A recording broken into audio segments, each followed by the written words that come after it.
evening, everyone, and welcome to Live with Leah. I'm here with a few gentlemen, and we're going to talk tonight about Father's Day and the family court system.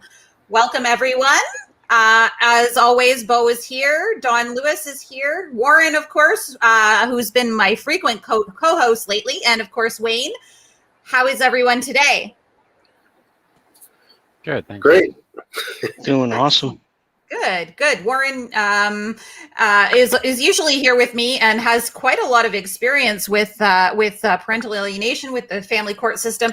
Warren, we haven't heard a whole lot about this from you. So what is kind of, if you can give us a brief overview of what your your situation was like, and then we can kind of go from there. Well, I think to say the least, it was absolutely life-altering. Okay. You know, I sat in a courtroom and listened to a judge tell me that my son would have a new family now. And basically, I was shifted to sperm cell and paycheck status and visitor status. You know, I simply asked a simple question: at what point in time, you know, did I stop becoming family? And that seems to be a big part of the position that seems to happen in court nowadays. It's maybe not so much, or maybe even more so now. And as you know, my son will be 29 this year. But you know, to sit there and ask for nothing more than equality, and ask for nothing more than, you know, and in my case, it was shown that I was the primary caregiver, and that the child's parental bond was with me. And I mean, I listened to a judge tell me that it's more important that he has a relationship with his brother, because often parents die before the siblings do. And I'm like, you know, I'm 26 years old, and you got me 1 foot in the grave already. You know, I'm still here, you know, 25 years later. You know, and as you know, Leah, I lost a lot of sitting in the, I was obligated to sit in the end of the driveway for a half an hour. You know, my son waving at me at a window, not being allowed to come out, reporting to and from the police station to ensure that there was no more false accusations against me. Got to a point where I was carrying a video camera to keep myself from false allegations, and you know, getting arrested for no reason. And then shame on me for carrying a video camera, and you know, you're scaring everyone. And you know, and then I asked for police enforcement on the court order because nobody else was enforcing it, including the judge himself. And I guess he didn't like that too much. And then it comes down to, you know, what do you want me to do? Throw mom in jail? And I'm like, well, you know, you've attempted to throw me in jail a half a dozen times.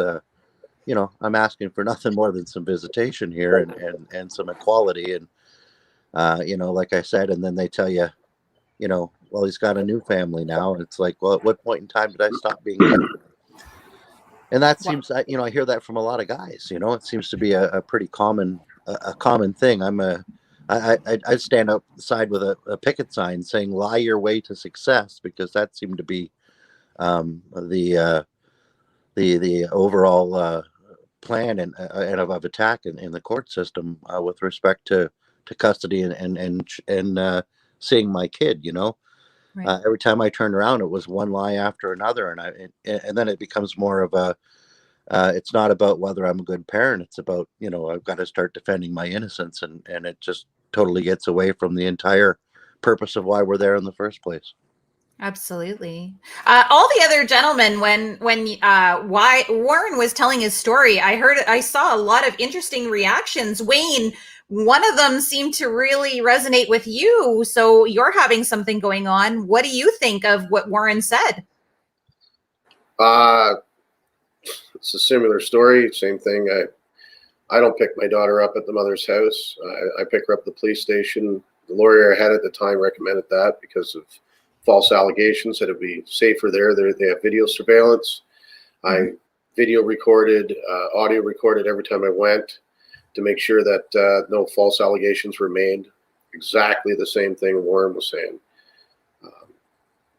I experienced the same thing tonight. I dropped her off. My daughter was crying, ran back outside to me again, you know, and it just kills you, you know. And then she's there at the window waving, blowing kisses, and, you know, saying, I'll see you in 12 days, Daddy, you know. And it's like, there's nothing you can do about it. Mm-hmm. Warren, are you surprised that this is still happening 20, 25 years later? It's really disheartening. It's unbelievable that it's still happening this many years later. There's so many fathers' rights movements and different things, and we talk about moving our world forward and equality and things like that, and that everyone's created equal and this, that, and the other thing. And I'll tell you, as a man that's been in a court of law fighting for any type of justice or respect as an equal parent, you're the bottom of the line there. There's no equality, there's no justice, there's no created equal, and it doesn't matter whether you were an active full-time parent or the one working all the time or working all the time and raising the kids, and whether you were the primary caregiver or not. It just seems, you're the guy, you automatically get switched to visitation status, and the minute and visitation is difficult. I even had to try and get things through an access center, and then it was, well, if she calls every Tuesday or whatever before the visit, then they don't reschedule visits, they just cancel them. And then it just becomes an ongoing pattern of, she canceled again this week, she canceled this week again. And then you're in court, and it's like I'm a perpetual money machine. I have to make motion after motion after motion, not getting my phone access, not getting my visitations. You set up an access center, Your Honor, and even your honor, your orders not being upheld. What are you going to do about it? And the judge is like, well, what do you want me to do? Throw mom in jail? Well, I'll tell you, if I wasn't following your order, you'd be throwing me in jail. Right. And it's so sad to see it still happening. I mean, and like, you take a day like today, like Father's Day. Yes. Someone had mentioned social media before the show, and it's all over social media, to all the mothers doing double time, to all the mothers that deserve and people that it shouldn't be called Father's Day, it should be called something else, and it shouldn't be, there's a lot of dads out there who truly love their children and who truly want to be part of their children's lives, who are never given the chance, because it's more important that they go out, get a job, and send money. Right. Bo and Dawn, you guys were both shaking your heads as well as Warren was speaking. Dawn, what do you think has been going on? Is this really a surprise to hear that 25 years ago this was happening and it's still happening today? Doesn't surprise me at all, to be quite honest. Like he was saying, the equality isn't equal because they think the mother is the best parent because she carried that child for X number of months. It doesn't always make the mother the best parent. Sometimes the father is the better parent. Right. Like, it's crazy. But that's the thing. You can't just say, one parent is better than the other. And when they say that the mother's a better parent, what are they talking about? Back in the day when the mothers were always home and the dads had to work and support the family? Well, now times have changed. Men are happily staying at home taking care of the children. I would change 1 million diapers. When my kids were born, I was the one doing the diaper changes. I was doing the, wiping the shitty ass. And I did not mind at all, because that is the time that you're bonding with your child. I don't mind that. I'll do 1 million of those.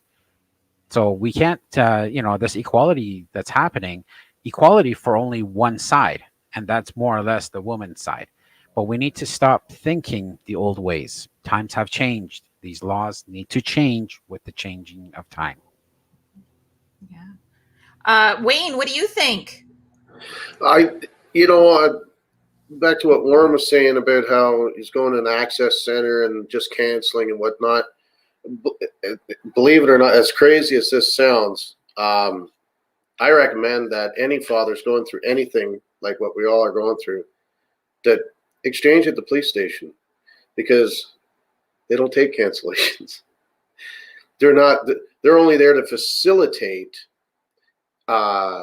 the exchange, to actually, it just acts as a neutral location, no different than if you were going to McDonald's or whatnot, although it is obviously, it's the police station, but they can't call them and say, I'm not coming, I'm canceling today, because it's written in the court order that they shall and you shall have your child. So in my particular instance, again, my lawyer had put in that the police are directed to enforce the terms of the access part of the order. So if mom decides not to bring her, they're going to get her. So it's a bad thing, but it's a good thing as well. It ensures your time. And at the same notion, mom knows this. She doesn't want to have any trouble. So she hasn't refused to bring her when she's supposed to. However, in the past, like, yeah, I had my daughter today, Father's Day. I believe it was last year I had her too. And it's only because it fell on my weekend. Anytime I ever requested to have her on Father's Day, it was, sorry, I can't do that. Or a couple hours for my birthday, and not when she's in school. You know, like after she's done school, we'll go out for supper or something, just for a couple hours. I'll bring her back, something simple. And it's always been no. And now it's to the point that she's told police that it's unwanted contact now. And so I've been told by police that basically if I ask for one extra day or any extra time outside of what's written in that order, which is every other weekend, I'll be charged for asking. Wow, very interesting. You know, Father's Day is for fathers, let's be honest. And many court orders that I've run into, Father's Day has just been Father's Day is with dad and Mother's Day is with mom. I've had my share of heated conversations with men who say, hey, I'm not going to make sure that my child brings mom a gift or even just a handwritten card because, well, she doesn't do anything for me. So what is the attitude of this group towards that? Warren, what about you? Let's start with you. Well, I just want to address, it's nice to see that the judges are starting to allow police enforcement. As I said, I got in a situation where the judge said, well, what do you want me to do? Throw mom in jail? And I know I've said that a few times, but he also said, well, we put police enforcement on this. All you want to do is show up with the police and scare these kids.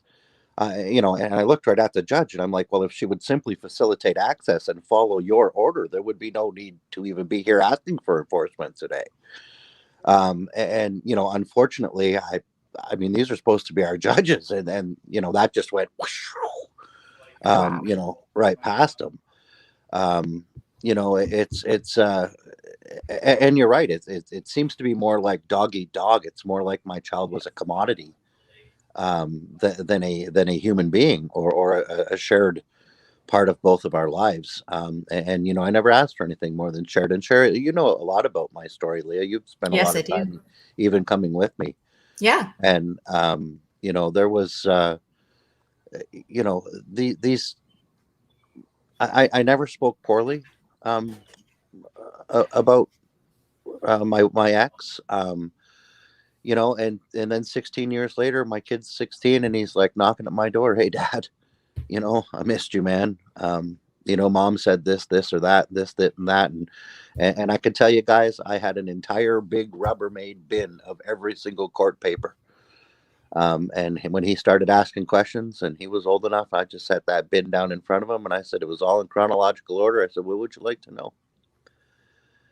Here's the truth. And to this day, I still speak with my son. We have a great relationship and, but we lost a lot of those early years and I took him for his first fishing trip, bought him his first tackle box, simple things like that. We spent, probably 10 hours or maybe not 10 hours, like probably closer to 6 or 8 hours in a car laughing from Sault Ste. Marie to Hearst, Ontario to get into an airplane to fly into my family's resort. And, where you just start laughing at one another and then you try and stop and you look at each other and just start laughing again. And, so many great times and great memories. And I don't think that the courts are affording that to children or to parents, especially the outside parent. Right.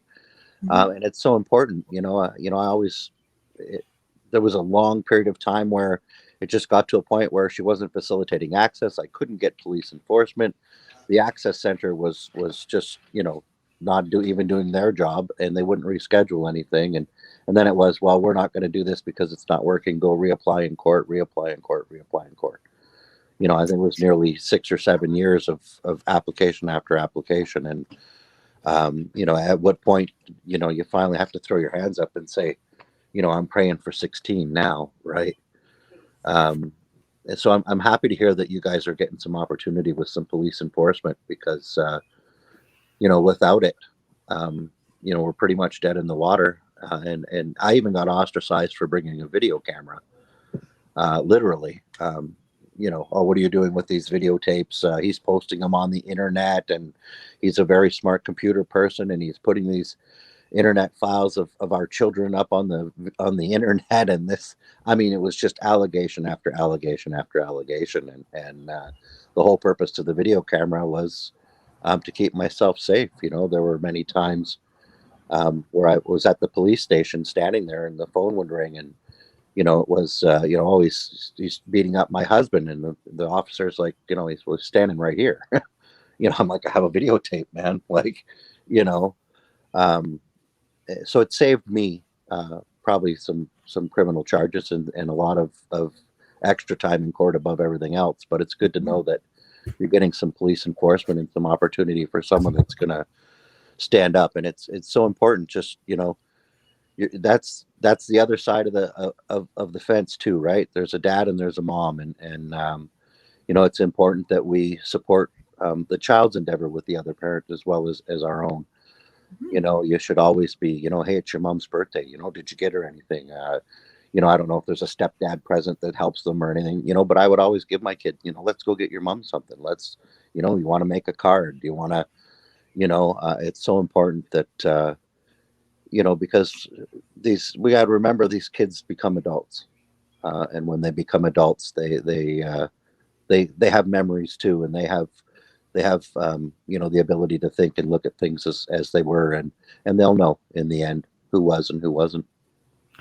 But you know, it's a shame that we have to miss so many memories of our children, and people say, oh, don't worry, they'll come back to you, they'll do this, they'll do that. Yes, there are instances that the kids will come to you, but you've missed all that time with your child, all those memories, all the special things. Yet I know people that has been almost 30 years and their children still haven't come back to them. They're in their adult life, but they didn't come back. So alienation is deep, and we need to stop this mindset that, oh, they'll come back to you, don't worry about it. No, let's fight like hell and get these laws changed. That's what we need to do. And all these false allegations need to be put away. People are being accused of rape, of molestation, of so many different things, and yet the accuser, when found that they're lying, nothing happens to them. So we need the laws changed that if you falsely accuse someone of something, if they were to be found guilty, that sentence should go on you. That's a sentence you should be put on. And when Warren was mentioning being videotaping all that, you know what? Wayne would be in jail right now if it wasn't for him videoing shit himself. Oh, excuse me. But yeah, that's and it's sad how we have to ask for police enforcement, have to go to a judge to say how to be a proper parent, how to love your child, to properly co-parent and put their needs in, put their needs first. So it's ridiculous that we even have to go through these fights. And I'm sorry, I'm very hurt and angry that we have to do this just for the right to be a father to our own children. Come on now. That's not fair. You're right. I listened, I was told, I don't know how many times, oh, well, if you don't want to pay child support, then you're not going to see your kid. It's not that I ever didn't want to pay child support. It's that I didn't want my kid treated like a commodity. And like you said about the alienation, it didn't matter, a court order after court order after court order. And the court itself didn't even want to uphold their own orders. They talk about, and it is sad, that you have to get to a point where, or in my case, where I got to a point where it was like, I'm not getting access. I'm not getting phone calls. Lawyer after lawyer after lawyer, motion after motion after motion, excuse after excuse after excuse. And it was pretty disheartening when the court didn't even want to uphold their own orders in themselves. And there was quite a few years where we spent alienated from one another as a result of all of these things. And there's a thing that's called criminal mischief. And if you make false allegations about a crime or other things of that nature, and it's found out, many people or some are charged with criminal mischief, and that's exactly what this is. It's nothing more than criminal mischief. And it seems that it just gets overlooked, and then you listen to a judge say, oh well, she's just trying to protect her children. She's just trying to protect her child. She's just trying to protect herself with her kids. She's at the destruction of my time and my time with my kids. I'm trying to do the same thing, only I'm trying to do it legally and fairly. And I've never asked for anything more than equality. I've never asked for anything more than to be the parent that I was before we split up. Why is it because we split up that I'm no longer a parent? Or, and as I said to you guys earlier, I literally listened to a judge tell me that he has a new family now, and because I'm not part of that new family, I'm going to become a visitor. Was the most difficult time in my life, and it continued to be right up until he was around 16, and I got that first contact back.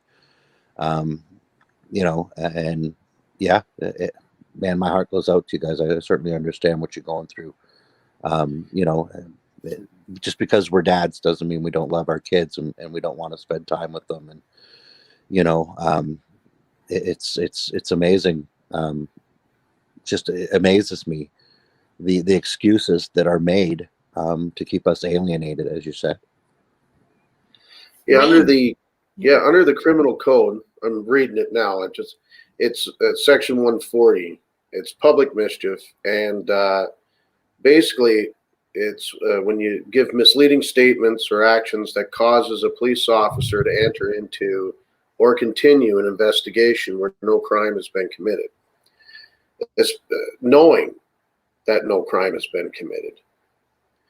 I've endured this. However, thankfully, I wasn't incarcerated. But again, it was an expired order.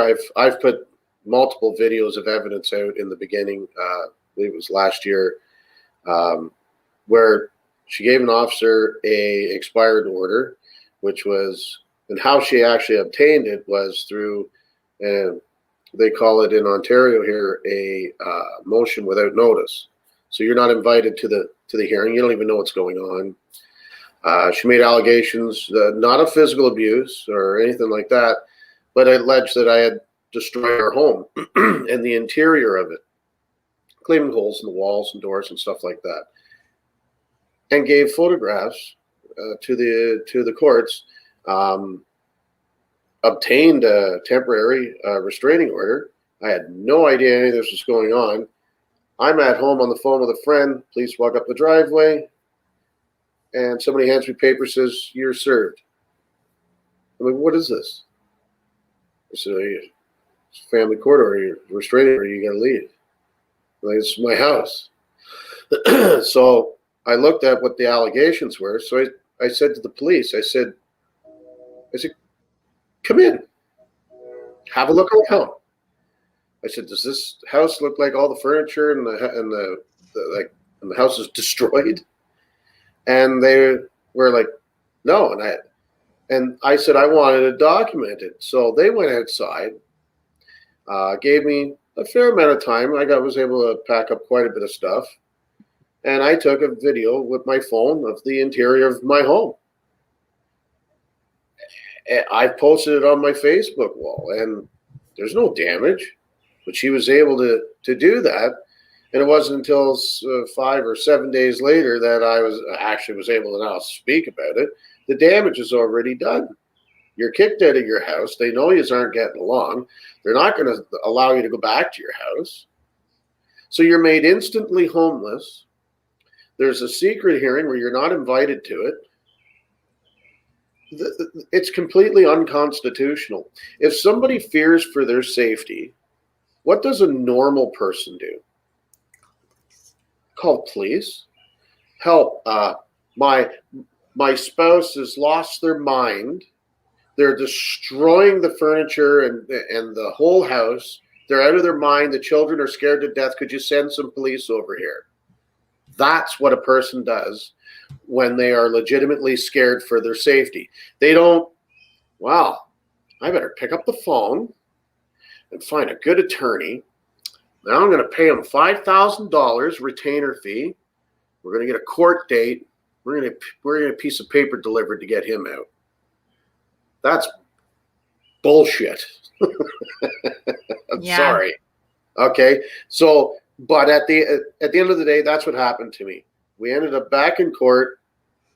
I gave my evidence. That restraining order had expired as of that day. The judge this day, which is a different judge, gave us a mutual no contact order, which lasted until our final order. And after the final order, so now we're talking, there was a temporary, then there was a second one, and then a final order. She's legally represented, so there's no excuse to say that, well, I didn't know that order was no good. There's no excuse for it. And the only reason why she did that was because I was asking to see my daughter more and figured this was a way to shut me up, which everybody who knows me, there's no shutting me up. I just keep talking, and the more you try to shut me up, the louder and the more evidence that I'll pull out from where you would never think it would ever come from. So in any event, she gave this expired order to this officer. Funnily enough, he retired 2 weeks later. I wasn't arrested, but I was given a summons in the police station as I was picking my daughter up for my Christmas time. Merry Christmas, you're charged. And I finally go to court and I look at what I was charged with. I'm like, this order only lasted 7 days and it's like expired well over a year. I hired an attorney. He was shaking his head. He's like, this is ridiculous. And the Crown attorney looked at it. Well, the first one, special words for that individual, but they weren't there that day. And then another one who had some common sense was there and actually read the order and went, well, this is expired. So then they said, oh, well, wait a minute. Well, maybe he broke this one. And they looked at that and they said, no, there's nothing in here that says that he can't communicate with her. In fact, it says he's supposed to by email. And that's how I was communicating with her about wanting to see my daughter. There's nothing in there saying I couldn't. Anyway, there was no there was no charges to her for doing that. The police then said to me, you know what? We don't know if that's the order that she gave the police officer or not. Maybe he just pulled it out of our files. I'm like, well, what's with all the maybe? You know, do an investigation. So I ended up serving her with a new motion in family court. And when I did, through a third party, she called the police and she did it again. This time, the officer wrote in their notes at the police station that upon arriving back to the station after the complaint about myself breaking the court order, the officer wrote that they realized that they had been given an expired order and, in fact, had to call the family court office the next day to obtain the up-to-date one. They wrote it and admitted to it in their own police records that she gave them the expired order, no charges. Like, it doesn't make sense. So when does it end? Right. Right. There was a comment made, and I really would like to acknowledge this one, and I think Bo would agree. The comment was made by Ronald McLaughlin, and thank you so much, Ron, for watching us, because this is an absolutely key point to equality in our system, which is what it seems as though our country is trying to move to. And he said, this is an absolute horrible system, no due process whatsoever, all based off of shady deals with lawyers in the hallway of the courthouse. Spent 4 years and almost $50,000 to accomplish nothing. I missed my son's first steps, his first words. Now I'm ordered to pay $2,500 a month in support, plus all of the medical, dental, and vision. I'm at work right now serving my country. Happy Father's Day. Ron, thank you so very much for your service to our country. And we feel for you here on this show. A similar event happened to me. Well, not to me, of course. I was supporting my husband at the time, who was in court, and we were given a false phone number for mom. And when we tried to use that phone number, it was someone else's phone. And so they made a complaint that we were trying to use their phone. And she actually wrote in an affidavit stating that she thought that perhaps we had traced that number somehow. And I had the piece of paper on me where she actually wrote her name and phone number. So this is her phone number for us to contact her. So again, a false allegation was made, and of course, nothing happened. Warren, $50,000 to accomplish nothing sounds an awful lot like your situation. Before I move to you, I just want to talk to Don real quick, because he had only 5 minutes today with his daughter. That's very unfortunate. 5 minutes? Literally, because the mother will not come anywhere near me for some reason. Her grandmother drove the baby into my driveway. I had to go outside. She didn't even unbuckle the kid so she could hug me. She handed me my gift. We talked for probably 2-3 minutes. I leaned in to give a hug, and I was told you can't do that. And at that point, my day's already bummer, because I don't have my dad here to talk to, because he passed away 15 years ago. So I'm thinking, okay, I'm going to get at least a hug, a little kiss on the cheek. I love you. No, it was literally, don't touch your kid. Here's your gift. Here's your card, and go away. That's it. That's all I got. And I even asked, hey, can I have like a half an hour even with her? And I got told, nope, we're busy. We have other things planned. How do you plan other stuff on a day is Father's Day? Like, why? Like, when it came to Mother's Day, I made a card myself. And then when I was with my kid at the supervised visits, because I only get an hour a week with my child, and I had a supervised visit, so I got her to draw a little picture in there for mommy. And we put it in an envelope, and we left it on the table for mommy. Even after her saying and breaking my heart, when we were together, we had the baby, and she said, I got what I wanted. I don't need you anymore. With my family there, my mother, my sister, my nephew, who at that time was 12, and my cousin, who basically is like another dad to me, because him and my dad were best friends. She literally said that. I got what I needed. I don't need you. And we broke up. And within a month, the cops were at my door, charging me with interference of a minor, because they talked her niece into making up accusations about me, so that she could have all this power to get all the control over decision making, and have me out of the, I'm shaking, I'm so upset right now, and have me out of the child's life, period. And as sad as this is if I don't fight, my family, which is her grandmother and her cousin and my sister, the one that's left alive right now, will get no visitations, period. Like, she's withholding from my entire family.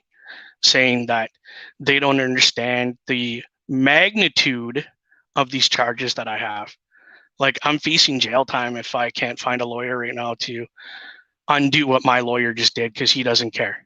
He didn't care at all from day one for the criminal stuff. Now, the lawyer that I have for the family court, we were playing nice at first, trying to, whatever you want, we'll do whatever you want so that I can see my kid, right? They ignored. So I told my lawyer, I just had enough at that point. I was pretty mad. And unfortunately, I did swear and cuss at my lawyer, but she understood. I said, gloves are off. I'm done. I want a motion put in. If they don't answer us by a certain date, then she's paying for that delay in court time. Now, unfortunately, I ended up with a female judge. She don't care. The first meeting we had on Zoom, she gave the ex not permanent, but temporary ability to make all the decisions for the child because of my false accusations. And I tried to tell the judge this, listen, this is all fake. She's like, I don't care. Basically on video chat just said, I don't care. So I'm like, what do I do? So I'm trying to fight the criminal stuff, because if I can get that off, then I can do more as far as like seeing my kid. But right now I get supervised visits at a building via the court for 1 hour. And then I get 1 hour at the child's house every week. With the, I still can't believe this was even allowed, her mother and a woman that is her aunt that was a lawyer. That neither one of them like me. And I'd asked my lawyer, like, listen, I want to bring somebody with me that just sit there and just, do nothing, play on their phone. I don't care, just to be there to cover my stuff. I was told no.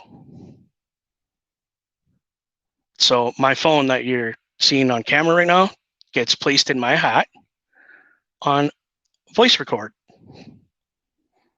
And it's placed beside me and my child, because we sit at a table and play together, so that everything that I say to her or anybody says to me gets recorded, because they're writing stuff in a book while I'm talking to my child. Can I see what you're writing in that book? Nope, it's none of your business. So I'm just like, what do I do, right? Like, but yeah, so as far as like her birthday and special days for like Mother's Day or Christmas, I have no issue getting her gifts. I have no problem with that. As much as she broke my heart by saying, basically, you're a sperm donor, I don't need you anymore. That's not the issue. For me, I can look over and above that, because my child needs a mother. My child needs a father. It comes down to what they used to say. It takes a village to raise a child, right? So that's my mom, my aunt, my sister, even my nephew who just turned 15. He is a big influence on her life because they play together. They hang out together. He's taught her how to read. He's teaching her her ABCs, her 1, 2, 3s, her colors. He's helping. And he doesn't have to. He could just go, here, kick a ball, kid. But we need everybody, not just one person or 2 people. It takes everybody in the family. And I'm not getting that. Like I said, I get 1 hour via the court every other week and 1 hour every week. And that's it. And today was brutal. That was hard. I literally sat on my back step and bawled. And I don't cry. It takes a lot to make this big dude cry. But my daughter, right there, all the way up to her elbow, bro. She kills me. Okay, I'm going to stop because I'm going to stop crying. I'm going to start crying now. Yeah, I can certainly understand your emotion behind it. It's tough to go from being a parent to being a visitor. It's tragic, really, not just for us parents ourselves, but for the children involved. You talked about outdated orders and things as well. You guys were talking about things like that, and I had the complete opposite. I'm so grateful to hear that you guys are getting some help from the police. I used to get from the cops all the time, well, we don't know if this is the most recent order. I'm like, dude, it's 3 months old. Well, there could be another one. How do we know this is the most recent? If it doesn't say police enforceable, there's nothing we can do about it, right? Yeah, and I mean, to the point where I stood up in court going, I'm supposed to be getting school pictures. I'm supposed to be getting report cards. I'm supposed to be getting, all. I paid for hockey. I bought equipment. I provided all the transportation. I took them to all the practices. I'm supposed to be getting school pictures and things of this nature. And finally, it was, you can contact me. Oh, well, if you just tell me what package you want, I'll order it for you. Well, how come I'm not getting report cards? How come I'm not getting, so then it was, well, maybe, go to the school. I'm like, well, heaven forbid. The last thing I want to do is walk into the school and have the police drag me out, because that's what it's basically what it gets down to, is we're always the bad guy. Even when we're not doing anything, always fear of incarceration, always fear of accusation, always fear of some type of lie or some type of misrepresented intention. So I finally go to the school one day, and I'm walking into the school, and my son's in the playground. He's like, Dad, oh my God, Dad, comes running over to the fence, and, I give him a high five over the fence. Hey, buddy, how you doing? He's like, hey, Dad, I haven't seen you. I miss you. I love you. What are you doing? What are you doing? I'm like, well, I'm here, son, to meet your teachers and find out what's going on. He's like, oh, I can't wait to see you. And, I'm like, well, go play, and, I'll go talk to your teacher. And we get into the school, and I walk into the principal's office, and I'm like, here's the court papers. Here's this, here's all the evidence. Here's everything that's relevant. She says, we don't have your son registered here. You have the wrong school. I'm like, really? The wrong school. I just said hi to him in the playground out there. He's out there. Do you have a different school visiting this school today? What's going on? No, that's not your son. I'm like, well, what do you mean? No, it's not my son. We don't have your son registered here. You need to leave, or we're going to call the police. I'm like, well, maybe we should. That's a great idea. Because I literally just gave him a hug and a high five over the fence on the way in here. He's outside at recess. So let's contact the police.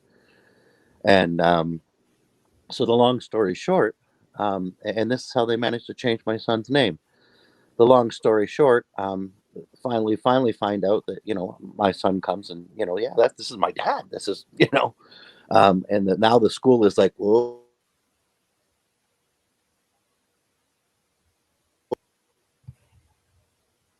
Oh no, we lost. Oh, we lost Warren. Oh, there What he is. province is Warren in? Sorry, my phone rang. I'm in Ontario, Are you? and yeah, so So I was going to say the Children's Law Reform Act, section 20, paragraph 5 states quite clearly about access. And when you have a court order that says that you're entitled to access, you have the right to visit. You have the right to make inquiries, receive information about your child's health, education, and well-being, which means you can go to their school, you can go to the hospital, their family doctor, all of them, and go through the Freedom of Information and get all that information. They cannot deny that to you if they try. Yep. All you have to do is print off a copy of that Children's Law Reform Act, section 20, paragraph 5, and you bring it to them and you explain to them, say, are you telling me that you're going to break the law? Because if you are, you better go get your Freedom of Information professional or whoever's in charge of that in your establishment and get that information right now, or I'm going to sue you. That's Well- all there is to it. Well, let me tell you what they did to me. So we finally determined that yes, my son does go here, and I gave them all of his information and identification and his proper name. They had him registered under a different name. And that was my question to the school. Like I even said to my lawyer, like, why aren't we suing the school board? You know, how do you register a child under an incorrect name? Where's the immunization records? Where's the, you know, the birth certificate? The, you know, how do you register? You know, and we talk about children being abducted and taken across countries and just put in schools and never being found again. Well, here's a big hole in the system, right? So what the school did was gave the mother. They told me, well, we need to look into this. I'm like, well, there is no looking into it. Here's the information. Here's the details. Here's all of his identification. Here's, you know, clearly he's my son. He's standing here going, hey dad, you know. And they said, well, we need some time to sort this out. Okay. So I stayed on them. And they said that they're giving her 30 days to make corrections. So in that 30 days, she filed for a name change. And when it came to the court, even my son had his own lawyer, had a children's lawyer involved. And even the children's lawyer was standing there in front of the judge going, you know, they're trying to take this boy's identity from him. The boy knows his name. He knows who he is. He knows, you know, what he was born as what his name was at birth. And I mean, the kid knows who he is, right? And the judge said didn't matter. And so she ended up changing the name to her parents' last name, which is the same as his half brother's last name, which wasn't the same as her name at the time or mine, and took mine away. And the school board actually endorsed that, it helped it, set it out as the suggestion for her that if she didn't have it changed within 90 days, that they had no other legal recourse other than to put in the correct name, that he was, that, you know, in the court papers and things. And there was another one. Again, the judge just didn't care.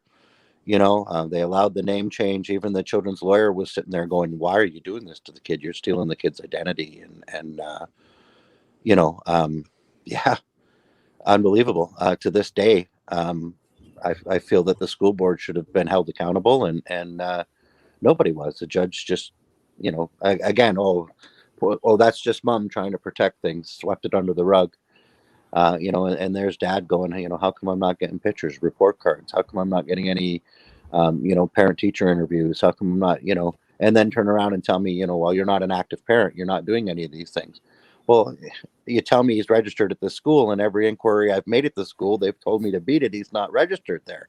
So it wasn't until the day I actually walked in and sat down in the principal's office and said, listen, you know, I just saw my kid in the playground. Just talk to him. I'm not leaving here today until this gets settled, right? Well, maybe we should call the police. That's an excellent idea. I'll suggest the same. Yeah, it's tough out there, you guys. It's just, it's so backwards. You know, it's like you're on a play, or you're in a play, and the first person kicked off the stage is you, and you know, there's no opportunity to climb back onto that stage until total segregation and you know, till you've been just deprived of everything that you're legally bound to, and you've been insulted and arrested and lied about and lied to and lied from, and just it's amazing. It's amazing. So it's nice to see that you guys are getting a little more support from the police now. Well, Warren, yeah, it's not really that we're getting that much support from the police. They're somewhat taking it a little bit more seriously, that when you show a court order, they may interject, but they usually try to stay out of it still. They still don't want to interfere in that, because they say that, oh, well, we can't force a child to do something, or that, you know, it's going to disrupt them and make them feel bad to see police presence there. So it, as much as it's coming along that the police are taking one step forward, it's still not as great as it should be, because we're still looked at the abusers. We're men. We don't care for our children. God forbid you actually love your child. Oh my God, you're not a human being. So that's not even the case. So, the police are not being that help. And another thing about school, before all this court proceeding started, my ex would hold my children back a couple of days at a time, a week at a time, a month at a time, with no contact. And there was one time that while she was doing that, it was Father's Day, I believe 2017. Now, a backstory to my school thing is that I would go to the school every single day. Now, whether it be to drop them off to school because when they were with their mother, they would wake up late and miss the bus, or because I told them, on one day a week, I told my kids, you tell me what you would like to have for lunch, and I'll make sure you have hot lunch at your school for your school time. And I would pick them up from school as well. So that school, that principal, that secretary, vice principal, all their teachers, and even other teachers would see me on a daily basis, every single day. You're talking about 5 days a week, every single week, they would see me. Now, she holds them back from me, doesn't allow me to see them. The only way that I can see my children is by going to the school. So you're talking about 3 or 4 years that these people have seen me every single day. And I've been at their events. I've been at everything that they've been doing, Memorial Day, Father's Day, everything. But I go to the school. The mother calls and says, he's a flight risk. He's going to steal my children. Do not let him near my kids. I don't see how they can get involved. That is ridiculous. That is disgusting. So when I go there, because I haven't seen my child for so many days and I want to see my 2 girls on Father's Day, I go to the school and the secretary says, I'll need to be there while you talk to your children. So she was watching me like I'm a criminal, that I'm going to steal my children away. And yet they haven't seen their mother, or the school hasn't seen their mother maybe once a month if they're lucky. And even on certain occasions, she wouldn't even show up. But yet I was treated like the criminal. I was told that he's a flight risk. He's going to steal my children away. I had to receive a Father's Day card filled with sad faces. I don't know what happened to that card. I'm so sorry I had lost that card. The entire page, there must have been 30 or 40 sad faces. I asked my daughter, honey, why so many of these sad faces? Said, Daddy, I didn't know when I was going to see you next. So it's ridiculous. And, another thing that we were discussing, the fact that we have to go by whatever the ex wants. We have to do everything they want to see our children. Is this a hostage situation? Is this a hostage situation that Yes, I have to do absolutely. everything you want for me to be able to see my child? Mhm. Hell no. This is going to go down. We are not going to stand for this. And I will, till the last breath I take, I will fight and I will make sure that our laws change. I'm losing a lot of time with my daughters. I'm making a lot of mistakes. And on my account, I'm losing time with my children. It's because I'm so damn emotional. I'm so upset. I'm so angry. I'm so hurt. But I will make sure my kids are almost going to be of age. Like one of them's 13 already. The other one will be 13 soon. They can make up their own mind. They're being manipulated and they're lying to me. So I'm not putting up with it. I've distanced myself from my children. But I will fight the system. I will fight for every other dad because I do not want another man to go through it, another loving father to go through this. Now, I say this, there are mothers that go through the same thing that we go through. Yeah. So it's not a man-woman thing. It's a system thing. And another thing, I'll be honest, I've had female judges. I've had male judges. I have no issues with my female judges. I have an issue with only one of the male judges. One of the male judges has ruined my life. And when all this is over, I will guarantee you that judge will be brought up on charges. I will make sure that they understand that that judge is not upholding the law properly. But once my fight is done And if he's still in this system, if he's not, then he will be blasted everywhere to show that he was not upholding the law properly.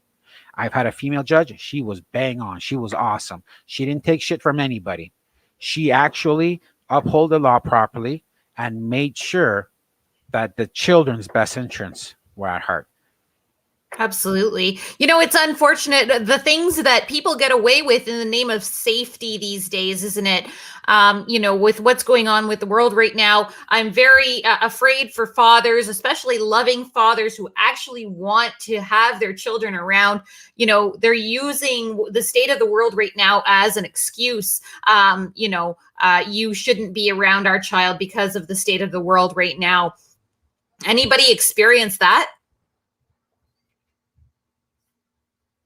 No. Better question is, who hasn't experienced that? Sorry, Okay, go ahead. I was just That's going to all say right. that. Mine tried in the beginning. All I said to her was, you know what? We go to the police station. I said, so rather than go inside, I said, just park, let her daughter out of your vehicle and let her walk to mine. It's that simple. Sounds fair. You don't have to go inside. She's like, oh, no, I have to go inside. The court order says we have to go inside. And I'm like, so I park on the street. I've actually just, because I've got lots of time to kill, I've parked on the street. I've walked up to where she parks, which is right at the front doors. It's 11 paces. So it's 11 steps from where I park and sit in my vehicle. And she claims that she has to go inside, and it's for her protection. It's like, we're at a police station. You're at the front doors. There's 4 cameras right where you're parked. Don't get out of your car. Let our daughter walk to me. So a couple of times the police intervened and actually understood, and were facilitating it outside, like literally standing outside like I'm the boogeyman, while my daughter walked from one vehicle to the other. And it's just childish. It's like I don't even know this person anymore that I had a child with. I have no idea who this person is. It's not the person that I met. Let's talk about that for a minute. Are we not understanding that this is harming our children? This is torment for our children. How traumatizing is it to see, in Warren's situation, his son saw him arrested more than once. More than once. How traumatizing is that for your child to see one of your parents arrested right in front of you? I don't know if anybody saw. There was the pastor that I saw. He was arrested. I believe it was somewhere in Alberta, and his children were crying at his feet. How is this acceptable? It's not acceptable. And it's the sad reality of it. And it's like I mentioned earlier about, I had a mutual friend, many people, who would come for a ride with me. And they've witnessed, standing in the police station and a phone call coming in, and, the policeman's like, well, he's standing right here. How could he be there assaulting you? And not just that, but I wasn't even allowed to pull in the driveway. So I'm parked on a 4-lane road, on the side of the road with traffic like you wouldn't believe. And while my son sits in his bedroom window waving and crying, and I'm obligated by the court order to sit there for a half an hour, just in case they aren't home, or they're running late, or they're not finished dinner, or that was the required amount of time. And I would leave there. My son would wave in the window the whole time. It's child abuse. I don't know any other way other than to simply say that it's child abuse. Sorry, Warren, it's not child abuse when the mother does it. It's only child abuse when the men do this stupid stuff. So get your story straight. Right. And that's true. If I was doing it, I would be thrown in jail, and I would be ostracized, and, you might as well throw me in blocks downtown and have people flog me on the way by as, shame, shame, shame. Right. And you're right. It seems like, the other side can do what they want, and it doesn't seem to make a difference. And while you stand there watch your child in pain and suffer the same pain as well. It's a sad state of affairs. The thing is, you got to try to hold the people that are responsible for upholding the law. You have to hold them accountable, and that's not always easy. So sometimes you got to go above and beyond. I call them municipal piss ants, if you will. These smaller cities, like the one I live in here, like what would it got, 90,000 people. They pay their own police department.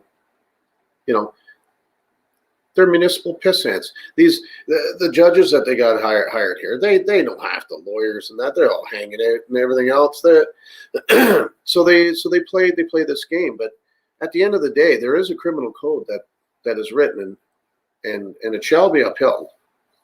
There are people above these people who think that they are the authority around this, like around my town, but they pick and choose how and who, and they're going to uphold it. And at the end of the day, if it starts affecting people in a negative manner, where now it's becoming a violation of my rights as a human being and my rights under the Constitution of Canada and the Charter of Rights, well, now you got a lawsuit. And that's the road that I've decided to go with. I figure if you're not going to uphold the law, I've got enough evidence to show that the law has been broken. I'm going to sue you, your municipal pissant police department, and your co-defendants are going to be the Attorney Generals of Ontario, Canada, the Solicitor General of Ontario, and the Premier. And the only way that you can do this sort of thing, like what I've done, because I filed it last week, and what I've done is over the last year or so, I've been emailing all of these bigwigs, the people that run our country, that can very easily. How hard would it be for Doug Ford in Ontario just to take his pen and go, all right, automatic, equal 50-50 parental rights right out of the gate? I mean, he took his pen and told everybody to stay home, didn't he?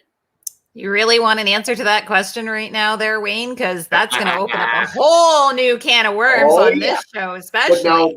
But here's the thing. So here's the thing. So we have laws in Canada, okay, that are upheld, and if they can enforce stuff like murder and assault and robbery, and they can enforce and make sure that everybody follows the law and doesn't do those things, how simple is it to have a law where you tell people post-separation, you're having your kids equally 50-50, and here's the written law, you got to behave yourself.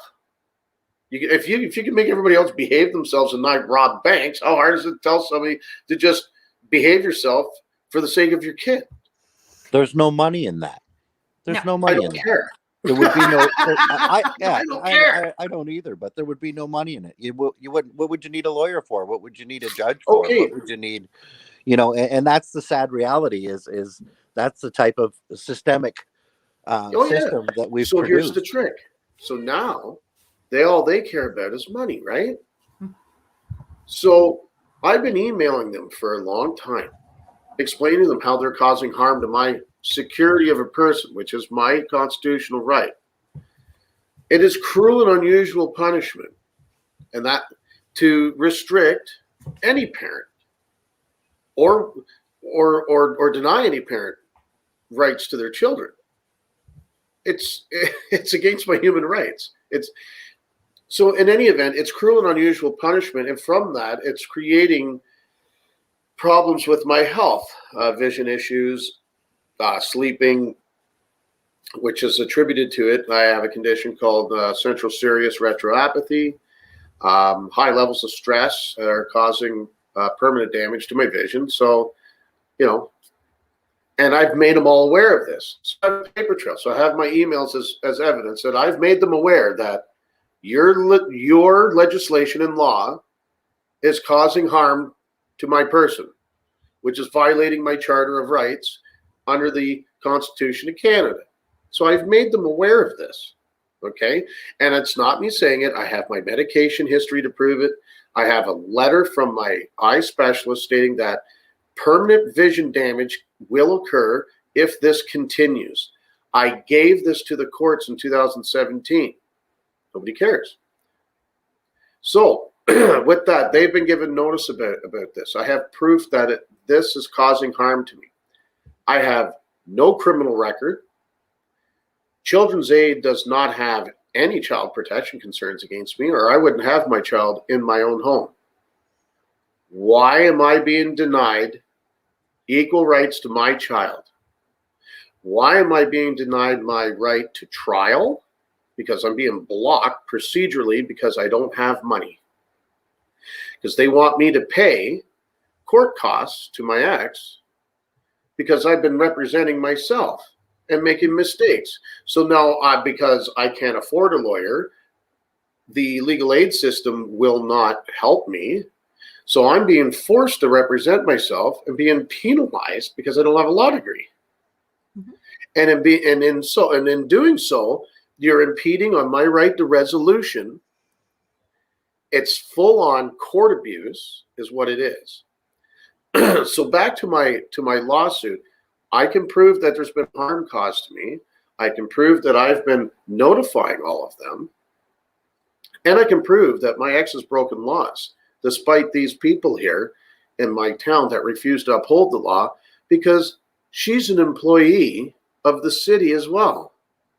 So the police are employed by the city, and so is she, even though she's a bus driver, and she really goes around glorifying herself with that, but they're all employed by the same employer. So I believe there's a conflict of interest there. I can prove and have proven I have it right here. This is 232-page affidavit of evidence that I filed and served to Doug Ford, Doug Downey, Dave Lamenti, who's the Attorney General of Canada, and Sylvia Jones, who's the Solicitor General of Ontario.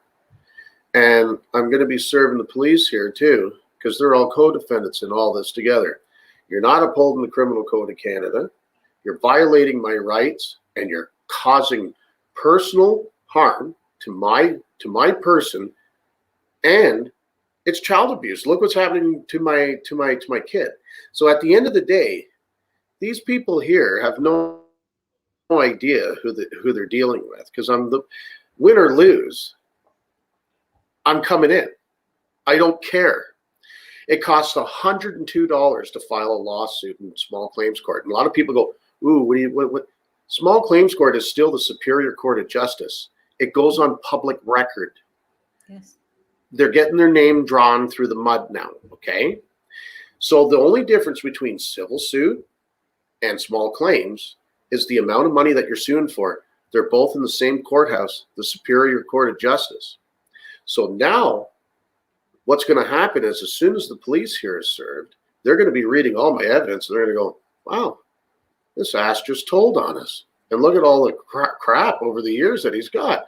You know, and then they're going to look and see who their co-defendants are. And guess who they are?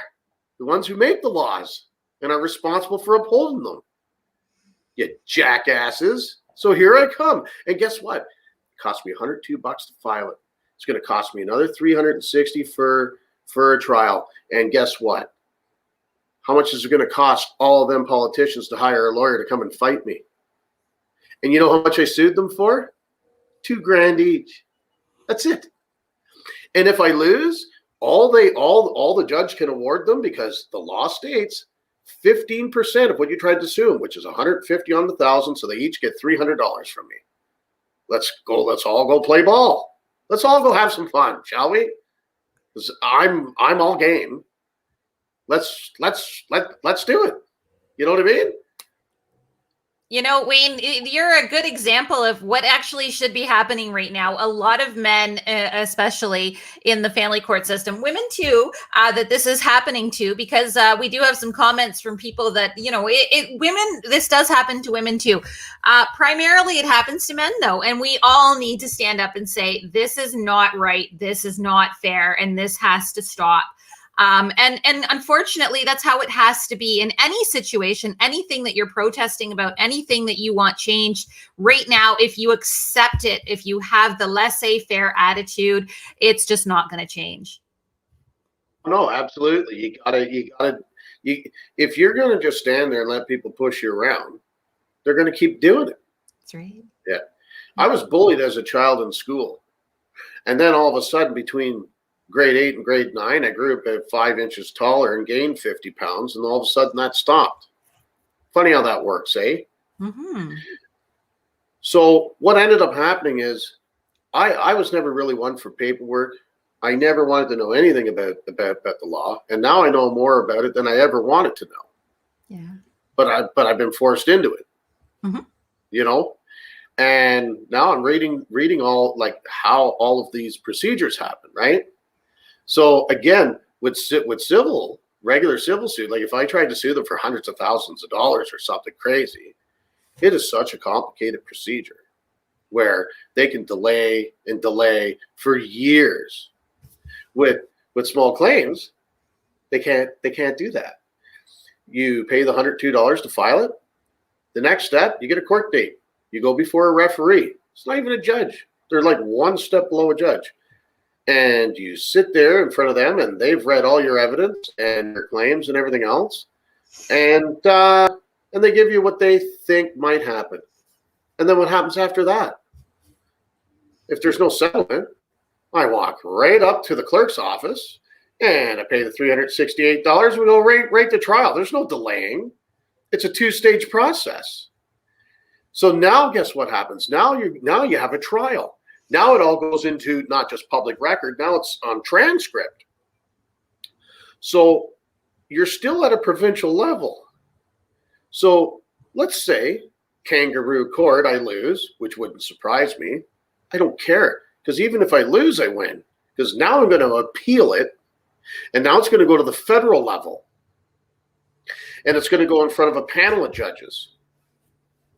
So you just keep escalating it, and you don't stop until you get the results that you deserve and what's right. Because at the end of the day, my ex has committed public mischief at least 4 times. I've been accused of first smacking my child on the ass, leaving a red mark, which I've never hit my child. And then when that didn't work, it was, oh, he must have punched her in the face. I'm a 260-pound ex-weightlifter. If I punch somebody in the face, never mind a 3-year-old little girl, it's not going to take 48 hours for someone to go pointing at you and going, yeah, I think you might have a little something there on your face. Did you fall down? Or, you know what I mean? No. So Children's Aid told her, you take her for medical attention immediately. She didn't. She brought her phone into the doctor's office, showed him some pictures on her phone. And what it was a face painting, because we were at a, not a carnival, but it was like a community center gathering. There's clown balloons and stuff like that. I had sent her home with a face painting, and Mom smeared it in and said, oh, look at that. He hit her in the face, great big whopping bruise. But never was the child seen by a medical professional. I tell you right now, if I hauled off and drove anybody in the face, leave a mark like that, I guarantee you, you're not going to be awake to talk about it. That's all there is to it. I never did that to my child. And the next day when the police went to her house, it's all gone. There's no swelling. There's no bruise. It's magic. It's just all disappeared. So it took 48 hours, 2 days to show up, and disappeared overnight. Wow, unbelievable. Yeah, and then even when Children's Aid and the police told her, you know what, this is bullshit. We're not restricting this man from seeing this kid. You got any problems? You have to go to family court. So she did. 2 days later, went to family court. Another emergency motion. Put words into the police officer's mouth. Lied about where the investigation was. Lied about what the Children's Aid had said. And lied about what her own doctor said. The doctor gave a witness statement to the police and said, we didn't know anything about a face painting. But in her sworn affidavit to the courts, said, oh, no, even the doctor said that it was a bruise and not from the rainbow face painting. And the doctor gave a witness statement to the police stating, We were never told anything about a face painting. So she's committed perjury by way of affidavit multiple times. And that was in September of 2017. She's done it recently, where she said that a judge made a decision on a certain day about a doctor's note that didn't even exist yet. And when I tried to address it with this guy, he's supposed to be the professional standards guy here in Peterborough, of staff sergeant, he threatened to charge me with public mischief. He said I didn't give him all the information. And I said, I gave you the court order that was made that day. I gave you the doctor's report that was made well after that. She said there was things in that report that didn't even exist. And then he starts going on about a letter that was a private letter between her lawyer and the doctor. Well, of course I didn't have it to give to you. I wasn't part of it. Right. Yeah, it's stupid. How effective is court orders these days? That is one last thing let's chat about, since we're just about running out of time here. But Warren, I'm going to start with you, because I know that your court order was you could probably could have used it as toilet paper versus what it actually was for. So can you enlighten us on what your court order was? Well, and that about sums it up. And I brought that up in court one day. It wasn't very well received. And I also brought up the fact that, the only one not enforcing this order is or the only person that should be enforcing this order is the person who wrote it. And obviously that he wasn't willing to do it either. And that's why I equated to the fact that that's about what the worth of the order was, that I could wipe my rear end with it. Nobody would enforce it. Nobody would follow it up. The court wouldn't even enforce their own order. And it's like I said earlier in the podcast, the judge kind of looked at the lawyer and said, what do you want me to do? Throw mom in jail? I'm like, well, you'll throw me in jail. If I wasn't following your order, man, I'd be sitting in the booth in an orange jumpsuit and a pair of chains today. And let's talk about that for a moment, since Warren's having a little bit of technical issues. Why not throw mom in jail? Is that so horrible? If you're going to go to jail, why can't she go to jail? I think she should be. Yeah, absolutely. And the whole problem is they're okay with wanting the dad to go to jail, and it doesn't affect the kids negatively. Oh no. But as soon as you throw a mom to jail, their whole world crumbles, and it's ridiculous with all these false accusations. Like, if I had not recorded a conversation between me and the ex, I would have been in trouble. I mean, it wouldn't have been that much of a serious necessary trouble, but when I had a conversation, I recorded it, and then cops show up to my place 10 minutes later, knock, knock, knock. Excuse me, we got a call about a domestic. You're being violent and abusive. And I said, would you like to listen to that conversation? So I played it for them. They listened to it. They had nothing to say. They walked right out that door. Sorry to bother you. Now, my thing is, why is she allowed to call the police, make false accusations, waste emergency services time, and she doesn't get any repercussions for that? She doesn't get in trouble for that. That is a waste. She should be charged for wasting emergency services time. Go ahead. Absolutely. Bo, how long ago did that happen? This happened about a year or 2 years ago, max. Okay. But, yeah. So what I would be doing, seriously, I would go to whatever police department that came to your house. Mm-hmm. I would file for freedom of information. I want a copy of the police report. I want a copy of the police notes. I want a copy of what the accusations were. I want a copy of everything. It only costs, I don't know about out there, but here it costs $5. Mm-hmm. And you ask for everything with your name on it, and you get that. And now you've got documented proof from the police that this person made this call on this date about this. Done. Okay, so now you have the proof that accusation was actually made. All right. Then you take your recording and you go in and you ask for a sergeant.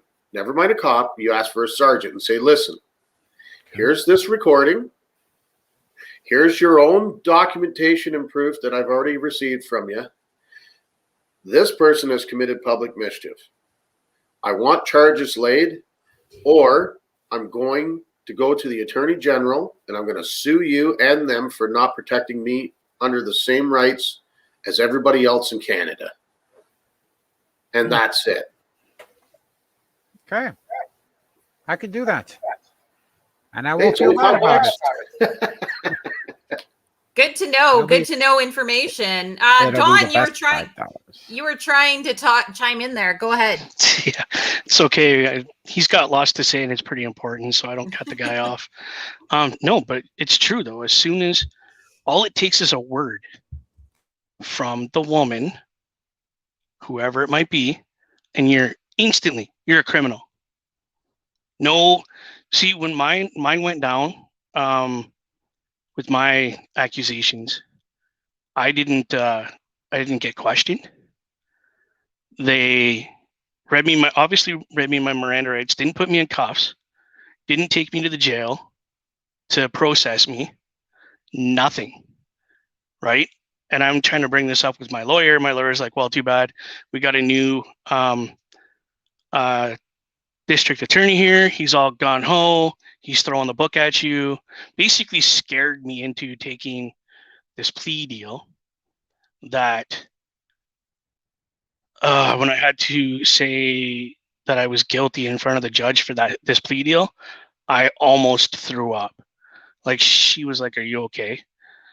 And because I guess I was white as a ghost, and even with my mask on, she could tell that I was just not. And then try to get a hold of my lawyer to be like, listen, I would rather go down fighting and spend whatever amount of time I got to spend in jail if they still don't believe me, than take this plea deal right now to get 2 months or a year, because the judge hasn't made up her mind yet. With 10 years of probation, and now be a registered sex offender. Now I can't see my kid, can't take her anywhere, like alone, can't go anywhere in town. So I might as, you know what I mean? I might as well just buy a house, a mansion with a ball court or whatever, and live there for the rest of my life. So I don't know how that's going to work because I already took a plea deal. But all it took was one word. He said. And then nothing but BS after that. And I think with everything that I have, I wasn't processed properly. Wasn't taken to the court or to the jail to be, even spent an hour in jail. They just went, here's your paperwork, go back and finish your supper. I just looked at him like, how am I supposed to eat? I just got accused of something that I didn't even do. Never had a criminal record. I was a security guard for 13 years. Literally just got out of the business because my physically can't handle it with a broken back. Now, poof, you got accusations, can't see your child at all. I went 9 months without seeing my kid. And I seen her at Christmas for like an hour. And that was it. Not even without the mother. The mother literally sat there in the house with us, telling me that I can't touch my kid. Don't touch her. Don't touch her. Don't touch her. It's Christmas. She wants to sit on my knee and open her gift with daddy. No, couldn't do it. Was told I can't be around for her birthday. So I missed my child's 3rd birthday. Like you said, alienation isn't just hurting us. That child, every time she sees me, like even today, gets all excited. Daddy, screams at the top of her lungs, that's my daddy, that's my daddy. But ask for an extra 10 minutes of visitation. And it's like, nope, the judge said no. And speaking of breaking court orders, mine wasn't listening to the judge, and neither was her lawyer. The judge said every other week supervised visit. And on that supervised visit week, you still get to see your child for an hour at her house. 3 weeks she didn't do it, and thinks, oh, because I brought it up. I'm like, well, the judge said it happens every week regardless. So she got her aunt, who's an ex-lawyer, to reread the paperwork. Oh, okay, well, to make it up, we'll give you an extra hour this week, and that'll be fine. No. I called my lawyer and sent my lawyer an email stating 3 weeks now has been missed. Nail her for it. Wow. It's really unfortunate that these things are still continuously happening in the court system. When is it that parents are going to be equal when it comes to children? Thank you everyone for joining. We've gone an hour and a half, which is awesome. It's awesome to have some good conversation going. And I love the fact that we're getting stories out there. Warren and I love to talk once a week about what's going on around in Sault Ste. Marie.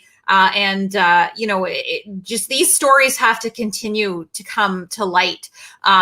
Because when it's not in your family or it's not affecting somebody that you know, a lot of times we tend to sweep it under the rug. We tend to not really notice these things because it's not happening to me. Or even if it is, oh, well, what can I do to change it? It doesn't matter. So thank you everyone for joining. We will do this again. I always want to bring this story up because I think it's really due for a change, for sure. Perfect. Thank you. Hey, I just want to say, guys, thanks for coming and talking tonight. It's great to see that there are fellas still standing up out there, and don't ever be afraid to stand up. I was always told the truth will set you free.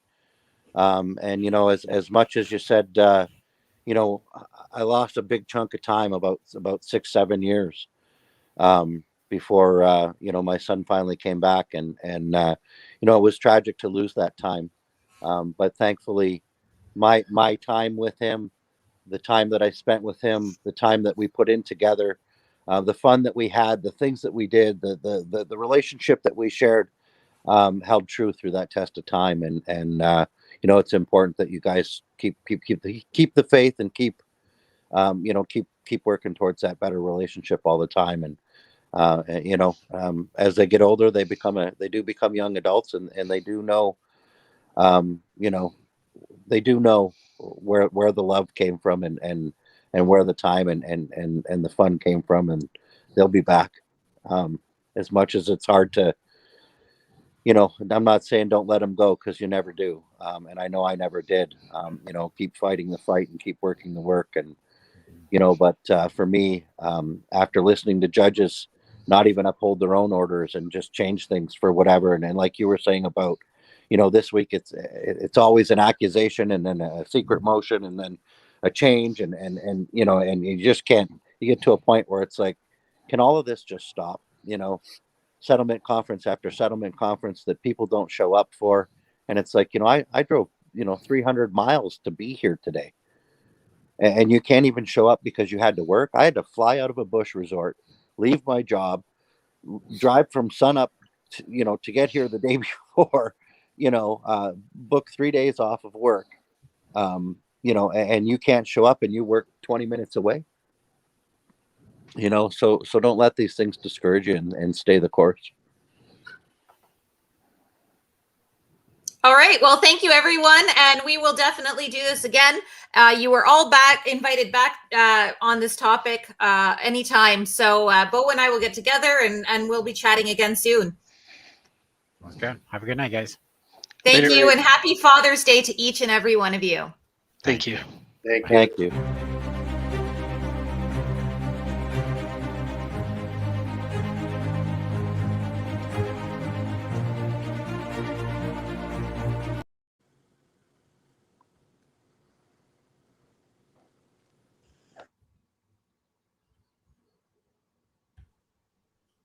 Oh, that was fun.